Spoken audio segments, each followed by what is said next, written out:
दोस्तों, उम्मीद करते हैं कि आपने हमारा इस वीडियो का पार्ट 1 देख लिया होगा, जिसमें हमने अंबेडकर के बारे में बात की थी और ये बताया था कि गांधी और अंबेडकर के बीच असली टकराव की शुरुआत 1931 में हुई थी।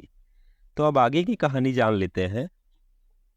लंदन में हुए राउंड टेबल कॉन्फ्रेंस में अंबेडकर को दो दलित वर्ग प्रतिनिधियों में से एक के रूप में चुना गया था।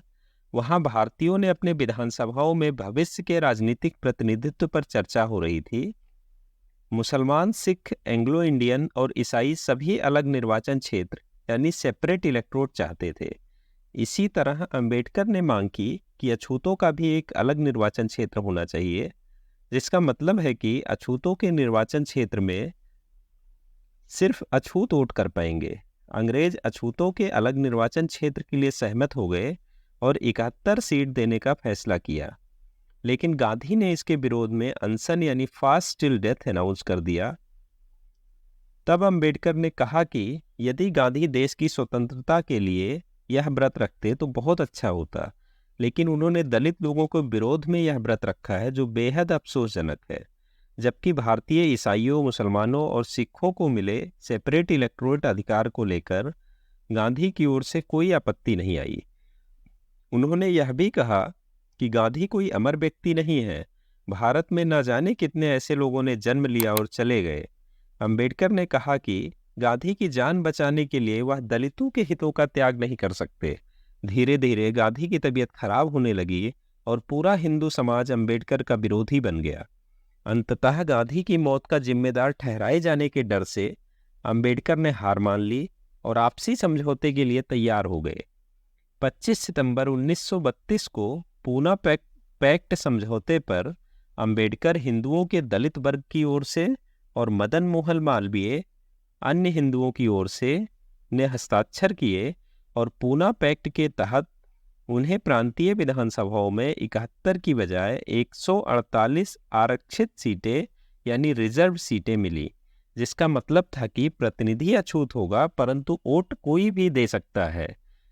यही इसमें रिजर्व सीट और इलेक्टोरेट में यही डिफरेंस था। इलेक्टोरेट में, सेपरेट इलेक्टोरेट में सिर्फ अछूत ही वोट दे सकते थे, बट रिजर्व सीट में कोई भी वोट दे सकता था। गांधी ने अछूतों को एक नया नाम दिया और अछूतों को हरिजन यानी भगवान के बच्चे कहना शुरू कर दिया, जो रूढ़िवादी हिंदुओं और राजनीतिक रूप से जागरूक अछूतों दोनों को ही पसंद नहीं आया।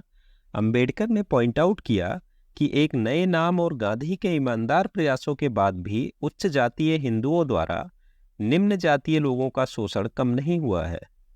अछूतों को लगने लगा कि उनके पास अपने लिए प्राप्त करने के लिए अंबेडकर को लंदन से मिली राजनीतिक शक्ति के अलावा और कोई भी रास्ता नहीं है। गांधी का अनशन एक तरह से अंबेडकर का ब्लैकमेल था, न कि ब्रिटिश सरकार का। बाद में गांधी ने कहा कि उनका आमरण अनशन सिर्फ अलग निर्वाचन क्षेत्र के खिलाफ था। उनका मानना था कि अलग निर्वाचन क्षेत्र हिंदुओं के बीच इतना विभाजन पैदा कर देगा कि इससे ब्लडशेड हो जाएगा और अनटचेबल हुलिगन्स और मुस्लिम हुलिगन्स साथ मिल जाएंगे और जातीय हिंदुओं को मार डालेंगे। गांधी को इसी चीज का डर लगा हुआ था। सेकेंड राउंड टेबल कॉन्फ्रेंस में, जहां अंबेडकर को भाग लेने की स्वतंत्रता थी, गांधी ने अछूतों का प्रतिनिधित्व करने के लिए अंबेडकर की योग्यता पर सवाल उठाया और ये दावा किया कि गांधी खुद अछूतों के साथ पूरे भारत का प्रतिनिधित्व कर रहे हैं। 1932 में गांधी ने अनटचेबिलिटी के कलंक को दूर करने के लिए एक सोसाइटी का गठन किया, जिसे उन्होंने हरिजन सेवक संघ कहा। अंबेडकर और कई अन्य प्रमुख अछूत बोर्ड में थे, लेकिन अंबेडकर ने जल्द ही इसे छोड़ दिया क्योंकि सोसाइटी ने नागरिक और आर्थिक अधिकारों के लिए दबाव बनाने से इनकार कर दिया था। गांधी ने अनटचेबल नेतृत्व की अनुपस्थिति को यह कहकर स्पष्ट किया कि यह पश्चाताप करने वालों का एक संगठन था, जिसका उद्देश्य अपराध का प्रायश्चित करना था। 1942 में अंबेडकर वायसराय के मंत्रिमंडल में श्रम मंत्री बन गए और उन्होंने एक बार फिर से एक अलग निर्वाचन क्षेत्र स्थापित करने का प्रयास किया, लेकिन वो फिर से सफल नहीं हो पाए। हालांकि वह सरकारी सेवा में सकारात्मक कार्रवाई स्थापित करने में सफल हो गए और 1944 में उन्होंने उच्च शिक्षा में अछूतों के लिए छात्रवृत्ति की शुरुआत करवाई। 1945 में उन्होंने what Congress and Gandhi have done to the untouchables पुस्तक प्रकाशित की, जिसमें उन्होंने गांधी द्वारा अनटचेबिलिटी के मुद्दे पर दबाव न बनाने की कड़ी आलोचना की। इस पुस्तक में उन्होंने हरिजन सेवक संघ को एक पॉलिटिकल चैरिटी कहा है, जिसका इंटेंशन अनटचेबल मूवमेंट को कांग्रेस में मिलाना था, और उनका मानना था कि ये एक शीर्ष जाति की मदद से दलितों के उत्थान की सोच को दर्शाता था, ना कि दलितों के जीवन पर उनके अपने खुद के नियंत्रण की सोच थी।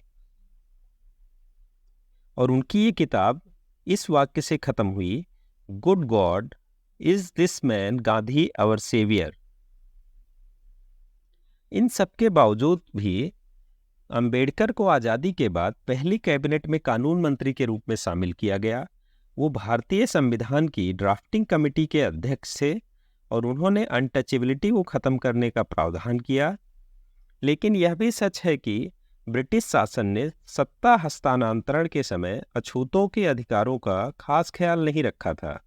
विधायिकाओं में आरक्षित सीटों के अलावा उनके लिए कोई विशेष अधिकार या सुविधा का प्रावधान नहीं किया गया। बाद में किए गए आरक्षण के प्रयासों को भी ऊंची जातियों को कड़े विरोध का सामना करना पड़ा। इसके साथ ही कई जातियों ने गरीबी और अभाव से दूर रहने के लिए, चाहे वे वास्तविक में वंचित हों या ना हो, अछूत, अनुसूचित, आदिवासी या लोकप्रिय पिछड़ा वर्ग यानी ओबीसी का दर्जा हासिल करने की भी कोशिश की। इन सबके पीछे मुख्य रूप से इनका सरकारी योजनाओं का लाभ उठाना था।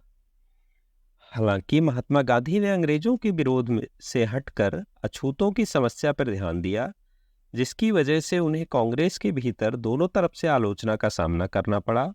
एक तरफ रूढ़िवादी हिंदू तत्वों को यह पसंद नहीं आया था कि गांधी अपना ध्यान और राजनीतिक पूंजी उन लोगों पर लगा रहे हैं जिनको वे हीन समझते थे।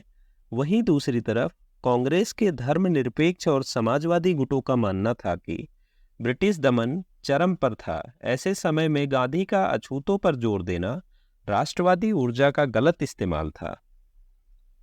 आलोचनाओं के बावजूद अछूतों के प्रति गांधी की चिंता बनी रही। जेल से रिहाई के बाद उन्होंने अपने साप्ताहिक समाचार पत्र हरिजन के माध्यम से भारत की 7वीं आबादी की सामाजिक स्थिति को सुधारने के प्रयास जारी रखे, जिन्हें समाज से बहिष्कृत कर दिया गया था।